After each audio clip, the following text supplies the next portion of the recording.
বিভাজনের রাজনীতির মাঝেই মানবিকতার উজ্জ্বল দৃষ্টান্ত গড়লেন ফারাক্কার এএসআই সমর হালদার।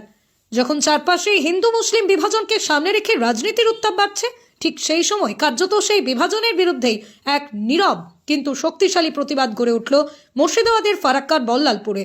ফারাক্কা থানার এএসআই সমর হালদার প্রমাণ করে দিলেন সম্প্রীতি কোনো স্লোগান নয়, সম্প্রীতি একদিনের কাজেও বাস্তব হয়ে উঠতে পারে।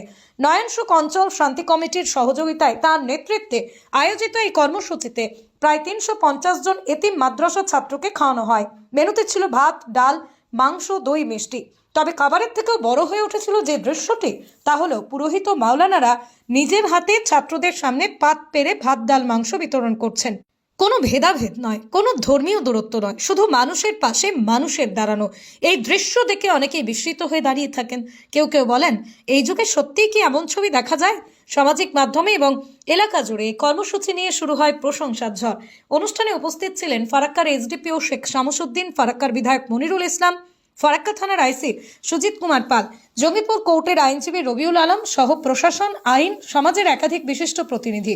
সকলেই এক বাক্যে স্বীকার করেন এই উদ্যোগ আজকের সময়ে অত্যন্ত প্রাসঙ্গিক। বক্তব্য রাখতে গিয়ে এএসআই সমর হালদার বলেন, হিন্দু মুসলিম ভেদাভেদ করে সমাজ এগোয় না। আমরা যদি একসঙ্গে চলতে পারি তবেই সবার লাভ। পুলিশ মানে ভয়ের প্রতীক নয়, পুলিশ সাধারণ মানুষের বন্ধু। তার বক্তব্যের পরেই যেন কথাগুলো বাস্তবে রূপ নেয়। পুরোহিত, মাওলানা, পুলিশ আধিকারিক, আইনজীবী, স্থানীয় মানুষ সকলে একসঙ্গে দাঁড়িয়ে মাদ্রাসার ছাত্রদের খাওয়াতে শুরু করেন। কোনো মঞ্চ, কোনো প্রোটোকল নয়, শুধু মানবিকতা। এলাকাবাসীদের মতে এএসআই সমর হালদার সেখানেই দায়িত্ব পালন করেছেন যেখানে তিনি সম্প্রীতির পরিবেশ তৈরি করেছেন। তার একটাই উদ্যোগ, এই উদ্যোগে একটাই উদ্দেশ্য, তার একটি সামাজিক কর্মসূচি নয়, বরং বিভাজনের রাজনীতির বিরুদ্ধে এক নীরব অথচ শক্ত প্রতিবাদ। এই ছবি মনে করিয়ে দেয় সমাজ আজও ভালোবাসা, সহাবস্থান, মানবিকতায় বিশ্বাস করে। আর এই বিশ্বাসকে বাস্তবে রূপ দিতে প্রয়োজন সমর হালদারের মতো কিছু মানুষের। আমাদের যারা পাশে আছেন ওনারাও মানুষ। আমি যদি তার কাছে স্নেহ, আদর, ভিক্ষা, ভালোবাসা পাই, আমি কেন তাদের পাশে শক্তি হয়ে দাঁড়াবো? আমরা ছোট থেকেই পড়েছি, একই বৃদ্ধে দুইটি কুসুম, হিন্দু মুসলমান, মুসলমান তার নয়নমণি, হিন্দু তাহার প্রাণ। আমরা পড়েছি, কিন্তু পড়েও আমরা কেন আমাদের উচ্চ যারা সমাজের শিক্ষিত যারা আছেন তারা কেন এটাকে প্রশ্রয় দিচ্ছে যে এটা ভুল হচ্ছে, এটা কি করছে, এটা করো না। আমাদের সাথে থাকুক, তাহলে আপনাদের এলাকাটা আপনারা আরো ভালো বুঝতে পারবেন। আপনারা কিভাবে সমাধানটা করলে এই দীর্ঘস্থায়ী একটা সমাধান হবে সেটা আপনারা ভালো করে আমাদেরকে বলতে পারবেন। তো সেই আশা রাখবো যে আপনারা আপনাদের সাথে থাকবেন। আমরা তো অবশ্যই আছি আপনাদের সাথে সবসময়, আপনারাও এইভাবে আমাদের সাথে থাকবেন। আমরা আরো অনেক সামাজিক কাজ করব যাতে সাধারণ মানুষের সমাজের কিছু উন্নতি হয়। ধন্যবাদ।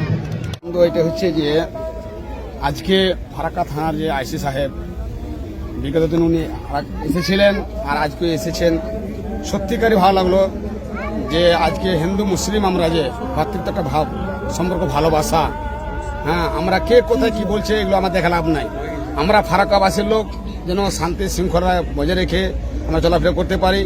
এবং ফারাক্কা এই 2016 সাল থেকে আমি যখন ফারাক্কাতে এসেছি, আপনার সত্যিকারই একটা যে হিন্দু মুসলমান একটা ভ্রাতৃত্ব ভাব, প্রেম প্রীতি, ভালোবাসা, হ্যাঁ, এরকম কথা দেখতে পাই না। এখন যখনই দুর্গাপূজা আসে, সেই দুর্গাপূজাতে আমাদের আইসি সাহেব, আমাদের মৌলানা ফাইলি সাহেবকে ডাকেন, তারপরে আমাদের আনুকুল সাহেবকে ডাকেন, আমরাকে ডাকেন, হ্যাঁ, যে শান্তি শৃঙ্খলা বজায় রেখে কাজ করতে হবে। যখন আমাদের ঈদ উপলক্ষে আপনার আবার ডাক হয়, আমরা ডাকি আপনার ইনশাল্লাহ একই সঙ্গে কাঁধে কাঁধ মিলিয়ে। এখানে আমার শিক্ষক মৌলানা নুরুফে সাহেব বলছিলেন যে আমরা যখনই সকালে উঠি এক দোকানে চা খাই, একই পাশে বসে আমরা চা খাই, হ্যাঁ, মিষ্টি তখন আমরা মিষ্টি একই সঙ্গে খাই। এই একটা ভ্রাতৃত্ব ভাব, একটি সম্পর্ক, ভালোবাসা যে আমাদের এই ফারাক্কাতে আছে, এই বলে আমি শেষ করলাম। আসসালামু আলাইকুম রহমতুল্লাহ। বিভিন্ন ধর্মগুরু যারা আছেন তাদেরকে নমস্কার। এবং আমার যে পিস কমিটির যারা সদস্য আছেন তাদের অক্লান্ত পরিশ্রমে আজকে সাকসেস হয়েছে আমাদের প্রোগ্রামটা। তো তাদেরকে আমার আন্তরিক অভিনন্দন, শুভেচ্ছা। আমাদের মেন উদ্দেশ্য যে একটাই, আমি যখন এখানে 6 মাস আগে জয়েন করি তখন যেহেতু আমি এখানকার ভূমিপুষ্ট, আমি এখানকারই সাব ডিভিশনের ছেলে, তো আমি বুঝতে পেরেছিলাম যে মানুষের সঙ্গে পুলিশের যে একটা মানে তফাৎ, এটা অনেকটা ইয়ে আছে। তার জন্য আমাদের কিছু কিছু একটা সমাজে কিছু ঘটনা ঘটেছে যেটা জানেন। তো আমি চাইছি যে মানুষের সঙ্গে পুলিশের যদি রিলেশনটা খুব ভালো হয় তাহলে পাবলিককে কেউ ভুল বোঝাতে পারবে না। কারণ যদি কমিউনিকেট ঠিক থাকে পুলিশের সঙ্গে পাবলিকের, তাহলে পাবলিক ডাইরেক্ট পুলিশের সঙ্গে কথা বলতে হবে, থার্ড পার্টির কোনো প্রয়োজন হবে না। আর বর্তমান সমাজে যেটা সবচেয়ে বেশি আবেগপ্রবণ হয়ে পড়ে সেটা ধর্ম। ধর্মকে অনেকে অনেকভাবে পরিচিত করে এবং সেটা বিভিন্ন সমস্যার সৃষ্টি হয়। তো আমার একটা চিন্তা ভাবনা ছিল, যেটা স্বপ্ন ছিল বলতে পারেন, এই স্বপ্ন বাস্তবায়িত হয়েছে নয়নপুরের মানুষের জন্য। আর আমি এর আগেও অনেক প্রোগ্রাম করার চেষ্টা করেছিলাম, যেহেতু চেষ্টা করে সবকিছু সম্ভব হয়ে উঠতে পারেনি, কিন্তু মাননীয় আইসি সাহেবের পূর্ণ সহযোগিতায় উনি আমাকে পরিষ্কার বলেছেন যত রকম ভাবে সহযোগিতা উনি করবেন পাবলিকে থাকার জন্য। তো আমি আইসি সাহেবের পূর্ণ সহযোগিতায় এটা সম্ভব হয়েছে। আমরা নয়নপুর পিস কমিটি থেকে একটা ফান্ড তৈরি করেছি। এর আগেও আমরা 3টে প্রোগ্রাম করেছি, যে ফান্ড তৈরি করে আমরা কিছু টাকা ওখানে ফান্ডে জমা করি। এরপর আমাদের উদ্দেশ্য হচ্ছে কোনো দুস্থ অসহায় মানুষ যদি সমস্যায় পড়ে তার পাশে আমার পিস কমিটিকে দাঁড়াবো, এটাই আমাদের মেন টার্গেট। সেটা যে ধরনের মানুষই হোক, যে অঞ্চলেরই মানুষ হোক। তা এর আগে আমরা এরকম করেছি, একটা বাড়িতে একটা পরিবারের সবকিছু পুড়ে গিয়েছিল, সেখানে আমার পিস কমিটি গিয়ে তাকে আর্থিক সাহায্য থেকে শুরু করে আমি নিজে ব্যক্তিগতভাবে, ওরা একটা 11-এ পড়া মেয়ে ছিল, তার আমি ব্যক্তিগতভাবে তার পড়াশোনার বই খাতা কিনে দিয়েছিলাম।